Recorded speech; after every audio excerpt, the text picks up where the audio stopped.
আজকে আমি তোমাদের তৃতীয় শ্রেণীর আমার গণিত বইয়ের 86, 87 এবং 88 নম্বর পৃষ্ঠায় যে অঙ্কগুলো আছে সেই অঙ্কগুলো তোমাদের দেখিয়ে দিচ্ছি। তোমরা যারা চ্যানেলে নতুন অবশ্যই চ্যানেলটিকে সাবস্ক্রাইব করে নিও এবং যারা আগে থেকে সাবস্ক্রাইব করে রেখেছো তাদেরকে অসংখ্য ধন্যবাদ। তাহলে এখানে দেখো 86 নম্বর পৃষ্ঠায় কি বলেছে, মেলায় আনন্দ করি। রিতার আজ খুব মজা, সে আজ বন্ধুর সাথে মেলায় যাবে। তার বাড়ি বর্ধমান জেলার আমাদপুর গ্রামে। তার বাবা তাকে 50 টাকার নোট দিয়েছে। তার টাকাটা খুচরো করা দরকার। কীরকম খুচরো দরকার? তাহলে এখানে দেখো, রিতার বাবা রিতাকে ক টাকা দিয়েছে? 50 টাকা দিয়েছে। কিসের জন্য? মেলায় যাওয়ার জন্য, খরচা করার জন্য। তাহলে সেই 50 টাকাটাকে সে কি করবে? খুচরো করবে। তাহলে খুচরো করলে কি হবে? আমাদের কোনো কিছু জিনিস কিনতে কি হবে? সুবিধা হবে। তাহলে এখানে দেখো, রিতার হাতে 50 টাকা এখানে আছে। তাহলে আমরা 50 টাকাকে কিভাবে খুচরো করতে পারি? তাহলে তোমাদের এখানে দেখো তিনটি দেওয়া আছে। তাহলে এখানে দেখো, তাহলে 10 টাকার নোট কটা আছে? 5টা। 1 2 3 4 5। তাহলে 10 5 কত? 50 টাকা হচ্ছে। আর নিচে দেখো, নিচে এটা কি 5 টাকা। তাহলে 5 টাকা কটা আছে? 1 2 3 4 5 6 7 8 9 10। তাহলে 10 5 50। তাহলে 50 টাকা হচ্ছে। আর এখানে দেখো, তাহলে 20 টাকা 20 টাকা আছে, আর একটি কি আছে? 10 টাকা। তাহলে 20 20 40 আর 10 হচ্ছে 50। আর এখানে দেখো বাকি দুটো ঘর কি আছে? ফাঁকা আছে। তাহলে এখানে কি বলেছে? নিজে খুচরো করি। তাহলে এখানে তোমাদের নিজেদের 50 টাকাকে আমরা ভেঙে কিভাবে লিখতে পারি সেটা আমরা এখানে লিখবো। তাহলে এখানে 50 টাকাকে আমরা কি লিখতে পারি দেখো। তাহলে এখানে আমরা একটা কি নিতে পারি? 20 টাকা নিতে পারি, ঠিক আছে। তারপরে আমরা কি করতে পারি? তিনটে 10 টাকা নিতে পারি। তাহলে এখানে আমরা যদি যোগ করে দেখে নেব একবার আমাদের 50 হয় কিনা, ঠিক আছে। তাহলে 20 টাকার একটা নোট নেব আর তিনটা 10 টাকার নোট নেব। তাহলে কত হচ্ছে দেখো, 0 0 আছে 0, 2 3 4 5। তাহলে যোগ করলে 5 হবে। তাহলে কত হচ্ছে? 50 হচ্ছে। তাহলে এখানে আমরা কি আঁকবো? একটি 20 টাকার নোট আঁকবো। তাহলে এখানে আমরা একটি 20 টাকার নোট আঁকবো। আর নোটে কি থাকে? ইংরেজিতে লেখা থাকে। তাহলে এখানে আমরা বাংলায় লিখতে পারো তোমরা, কিন্তু তোমরা এখানে ইংরেজি লিখবে, ঠিক আছে। তাহলে 20 টাকার একটা নোট আঁকবো। আর কটি? তিনটি 10 টাকার নোট। তাহলে এখানে তিনটি 10 টাকার নোট আঁকবো। তাহলে একটি, দুটি, তিনটি। তাহলে এখানে আমরা 10 10 করে লিখে নেব। এরপরে দেখো, তাহলে এখানে আর একটি আমাদের ফাঁকা আছে। তাহলে এখানে আমরা কিভাবে করতে পারি? তাহলে এখানে আমরা কি করতে পারি? তাহলে একটি 20 টাকার নোট আর দুটো 10 টাকার নোট নিয়ে নেব। আর একটি 10 টাকাকে আমরা কি করে নিতে পারি? 5 5 করে নিতে পারি। তাহলে 50 টাকা হয়ে যাবে। তাহলে এখানে আমরা কি করব? একটি 20 টাকার নোট আঁকবো আর একটি 10 টাকার, আর একটি 10 টাকা। তাহলে 20 10 30 আর 10 40। আর আমাদের কত টাকা বাকি আছে? 10 টাকা। তাহলে সেই জন্য আমরা দুটি 5 টাকার কয়েন নিয়ে নেব। তাহলে এখানে আমরা দুটি 5 টাকার কয়েন নিয়ে নেব। তাহলে এখানে 5 লিখবো, এখানে 5 লিখবো, ঠিক আছে। এবারে নিচে দেখো, রিতার বন্ধু মানবের কাছে 100 টাকার নোট আছে। সেও ঠিক করলো খুচরো করবে। তাহলে রিতার বন্ধুকে মানব, তাহলে মানবের কাছে কত টাকা আছে? 100 টাকা আছে। সেই 100 টাকাটাকে সেও কি করবে? খুচরো করবে। তাহলে এখানে তোমাদের বইয়ে দেখো, তাহলে 100 টাকাকে এখানে দুটো 50 টাকার নোট নিয়েছি। তাহলে 50 50 কি হয়ে যাবে? 100 হয়ে যাবে। তাহলে এখানে আমাদের তিনটিকে কি করতে হবে? ফাঁকা ঘরে আমাদের নিজেদের খুচরো করে এখানে বসাতে হবে। তাহলে এখানে আমরা কি করতে পারি? তাহলে 20 টাকার কি করতে পারি? 5টা নোট নিতে পারি। তাহলে কি হবে? 20 5 100 হয়ে যাবে। তাহলে এখানে আমি এই ঘরে লিখে দিচ্ছি। তাহলে 20 টাকার কটি নোট নেব? 5টি নোট। তাহলে একটি, দুটি, তিনটি, চারটি, 5টি। তাহলে এখানে আমরা কত লিখব? 20 20 করে লিখে নেব, ঠিক আছে। তাহলে আমাদের কত হয়ে যাবে? 100 হয়ে যাবে। 20 5 100। এরপরে দেখো, তাহলে এখানে আমরা কি করতে পারি? তাহলে 20 টাকার নোট এখানে আমরা তিনটে নিতে পারি। তাহলে এখানে আমরা 20 টাকার নোট তিনটে নেব। তাহলে সেই জন্য এখানে 20 20 20 লিখলাম। তাহলে কত হবে? 20 20 40, 40 আর 20 60। আর এখানে আমরা চারটি কিনে নেব, 10 টাকার নোট নিয়ে নেব। তাহলে কত হয়ে যাবে? আমাদের 100 হয়ে যাবে। তাহলে যোগ করে দেখে নাও। তাহলে 0 0 তাহলে 0, 2 2 4, 4 আর 2 6, আর 7 8 9 10। তাহলে কত হয়ে যাচ্ছে? আমাদের 100 হয়ে যাচ্ছে, ঠিক আছে। তাহলে এখানে 20 টাকার নোট কটা নেব? আঁকবো তিনটে আঁকবো। তাহলে এখানে আমরা কি করব, 20 টাকার নোট তিনটে আঁকবো। তাহলে 1 2 3। তাহলে এখানে আমরা কত লিখবো, 20 20 20। আর 10 টাকার নোট কটা আঁকবো, 1 2 3 4। তাহলে এখানে 10 টাকার নোট কটা আঁকবো, 4টি, 2 3 4। তাহলে এখানে আমরা কত করে লিখবো, 10 10 করে লিখে নেব। তাহলে আমাদের কত হয়ে যাবে, 100 হয়ে যাবে। এরপরে দেখো আর একটা ঘর ফাঁকা আছে। তাহলে এখানে আমরা কি করতে পারি, তাহলে এখানে আমি একটি 50 টাকার নোট নিতে পারি। তাহলে এখানে 50 লিখলাম। এরপরে কি লিখতে পারি, 20 লিখতে পারি। 20 টাকার একটা নোট নেব, আর একটি 20 টাকার নোট নেব, আর একটি আমরা কত নিয়ে নেব, 10 টাকার নোট নিয়ে নেব। তাহলে কত হবে দেখো, তাহলে 0 0 আছে 0, তাহলে 5 আছে, তাহলে 5 আর 2 7, 7 2 9, 9 আর 1 কত 10। তাহলে আমাদের কত হচ্ছে, 100 হয়ে যাচ্ছে। তাহলে এখানে আমরা 50 টাকার নোট কটা নেব, একটা নেব। তাহলে এখানে আমরা কত নেব, 50। 20 টাকার নোট দুটো নেব। তাহলে এখানে 20 টাকার নোট দুটো নেব, আর একটি 10 টাকার নোট নেব। তাহলে আমাদের কত হয়ে যাবে, 100 হয়ে যাবে। ঠিক আছে। এরপরে পরের পৃষ্ঠাটি দেখো। তাহলে এখানে দেখো কি বলেছে, এবার মেলায় রীতা 5 টাকার বাদাম ভাজা, 20 টাকা 50 পয়সার কাঁচের চুড়ি ও 21 টাকা 50 পয়সার জিলিপি কিনেছে। রীতা মোট কত টাকা খরচ করেছে সেইটা আমাদের এখানে বের করতে হবে। তাহলে এখানে বাদাম ভাজা কত টাকার কিনেছে, 5 টাকার, সেই জন্য এখানে 5 লেখা আছে। আর কাঁচের চুড়ি কত টাকায় কিনেছে, 20 টাকা 50 পয়সায়, সেই জন্য এখানে 20 টাকা 50 পয়সা লেখা আছে। এবং জিলিপি কিনেছে কত টাকায়, 21 টাকা 50 পয়সা, সেই জন্য এখানে 21 টাকা 50 পয়সা লেখা আছে। তাহলে এখানে কি মোট কত খরচ করেছে সেটা আমরা বের করব। তাহলে এগুলো আমরা কি করব, যোগ করব। তাহলে এখানে যোগের ক্ষেত্রে কি করতে হবে আমাদের, পয়সার সঙ্গে পয়সা যোগ এবং টাকার সঙ্গে টাকা যোগ। তাহলে এখানে দেখো, তাহলে পয়সা কত আছে, 50 পয়সা আছে, এখানে 50 পয়সা আছে। তাহলে এটা আমরা যদি যোগ করি করতে হবে, তাহলে 0 0 আছে, তাহলে 0 হবে। 5 5 আছে, তাহলে কত 10 হবে। তাহলে কত হচ্ছে, 100 পয়সা হচ্ছে। আর এখানে টাকা কত আছে দেখো, তাহলে 5 20 আর কত 21 আছে। তাহলে আমরা প্রথমে 5-এর সঙ্গে 0 যোগ করলে 5, আর এখানে 1 আছে, তাহলে 5 1 কত হবে, 6 হবে। তাহলে এখানে 6 লেখা আছে, আর 2 2 4। তাহলে কত হচ্ছে, 46 টাকা 100 পয়সা। তাহলে এরপরে পাশে দেখো, তাহলে এখানে কি আছে দেখো, 100 পয়সা সমান কত টাকা, 1 টাকা। তাহলে এই আমরা এই 100 পয়সা সমান 1 টাকাটাকে কার সঙ্গে যোগ করব, টাকার সঙ্গে যোগ করব। তাহলে এখানে আমরা সমান চিহ্ন দিয়ে কি লিখতে পারি, তাহলে 46 যুক্ত 1, তাহলে ব্র্যাকেট দিয়ে আমরা কি লিখতে পারি, টাকা লিখব। 46 যুক্ত 1 টাকা, তাহলে 46-এর সঙ্গে 1 যোগ করলে কত হয়, 47 হয়। তাহলে আমাদের 47 টাকা খরচ হয়েছে। তাহলে যখন আমরা এটা খাতায় করব তখন আমরা এই লাইনটার পরে আমরা এই লাইনটা লিখব, তারপরে আমরা এই লাইনটা লিখব। ঠিক আছে। তাহলে 47 টাকা খরচ করেছে।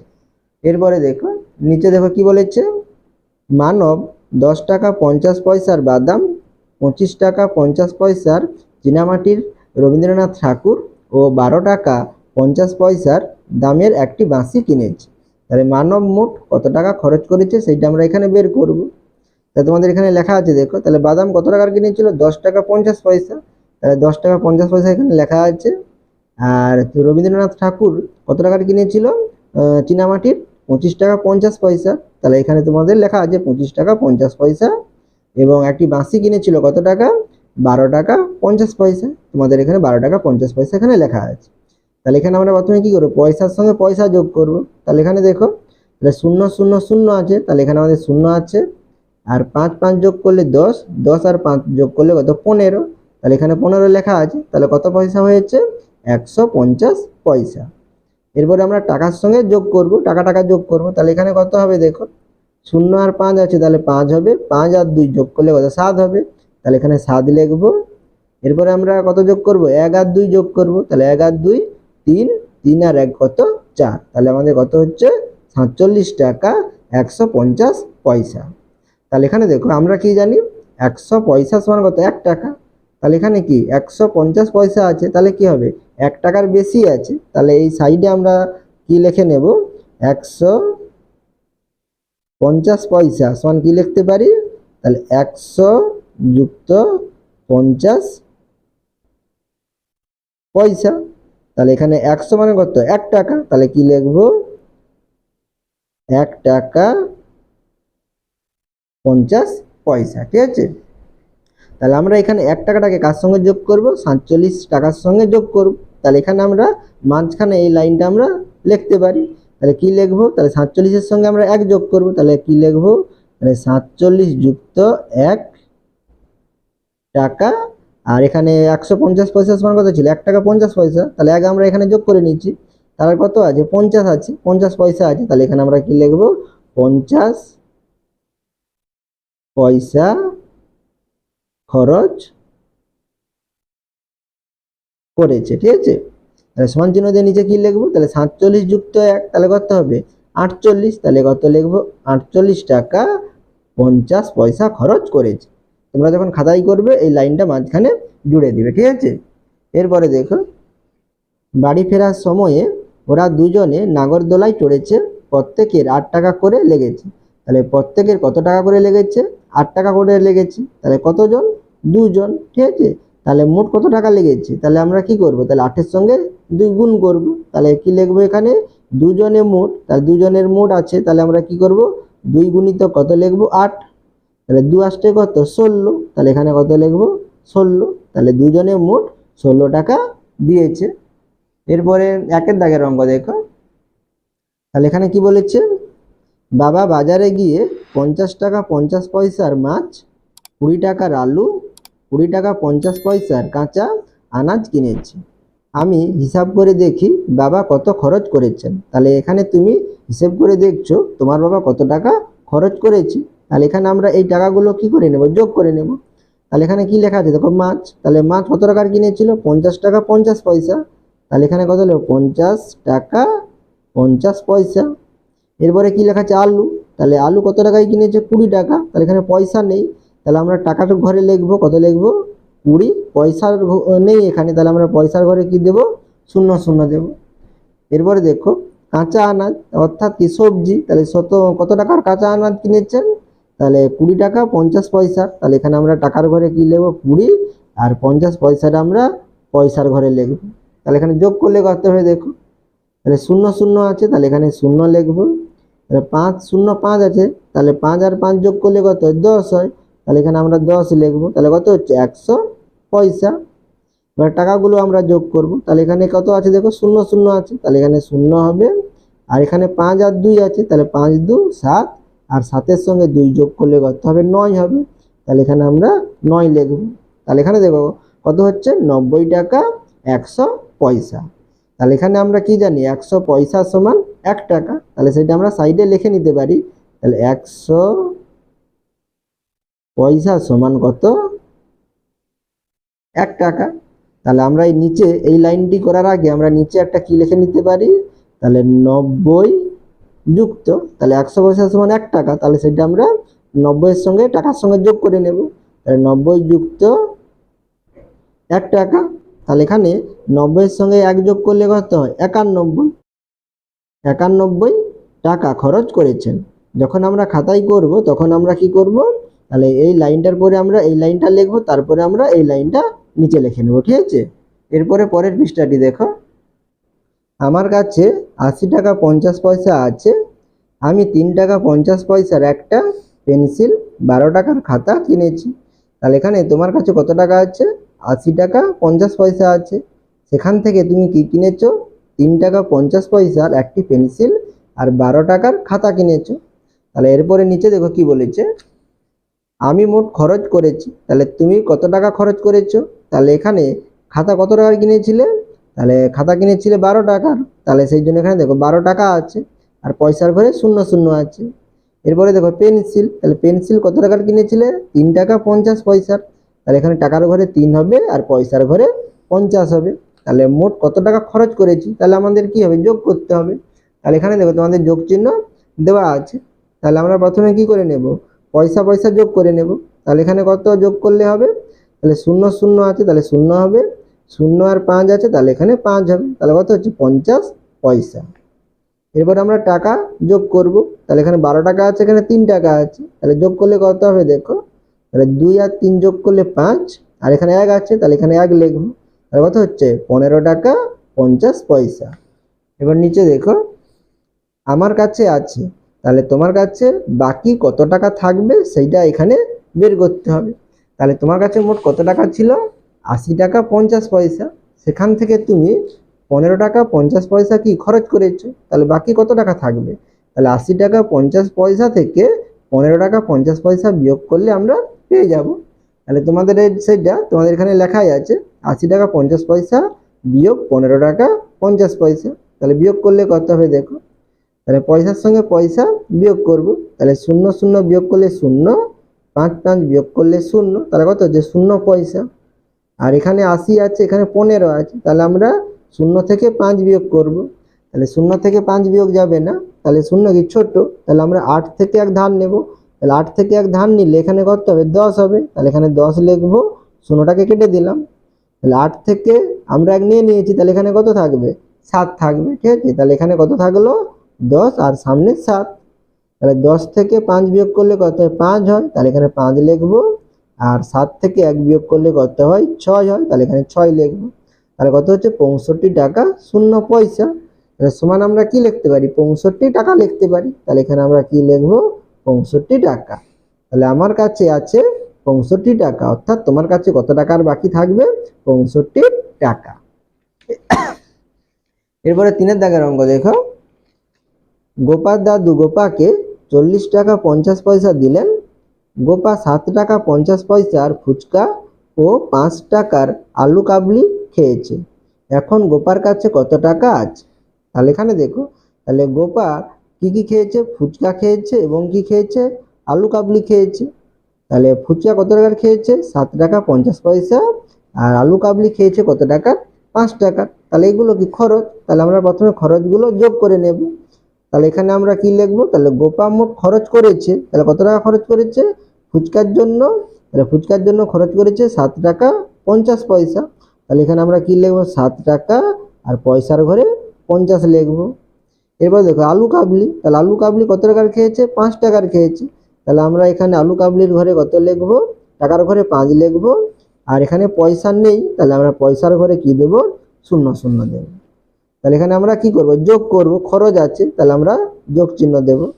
তা যোগ করলে কত হবে দেখো, তাহলে 0 0 আছে, তাহলে এখানে 0, 5 আর 0 আছে, তাহলে কত হবে 5। এবার টাকার সঙ্গে যোগ করব, তাহলে 7 আর 5 আছে, তাহলে 7 5 কত 12, তাহলে এখানে আমরা কত লিখবো 12। তাহলে কত টাকা খরচ করেছে 12 টাকা 50 পয়সা। এরপরে দেখো, এখন গোপার কাছে আছে, তাহলে এখন বাকি কত টাকা থাকবে সেইটা বের করব। তাহলে মোট কত খরচ করেছে 12 টাকা 50 পয়সা, আর তার কাছে ছিল কত টাকা 40 টাকা 50 পয়সা। তাহলে আমরা 40 টাকা 50 পয়সা থেকে 12 টাকা 50 পয়সা বিয়োগ করে দিলেই আমরা পেয়ে যাব। তাহলে এখানে আমরা কি লিখবো, তাহলে এখন গোপার কাছে আছে, তাহলে কি লিখবো, তাহলে মোট কত টাকা ছিল 40 টাকা 50 পয়সা, তাহলে 40 টাকা 50 লিখবো। আর কত টাকা খরচ করেছে 12 টাকা 50 পয়সা, তাহলে এখানে আমরা কত বিয়োগ করব 12 টাকা 50 পয়সা। তাহলে বিয়োগ করবো, সেই জন্য আমরা বিয়োগ চিহ্ন দেব। তাহলে বিয়োগ করলে কত হবে দেখো, তাহলে 0 0 আছে, তাহলে 0 আর 5 থেকে 5 বিয়োগ করলে 0। এরপরে আমরা 40 থেকে 12 বিয়োগ করব।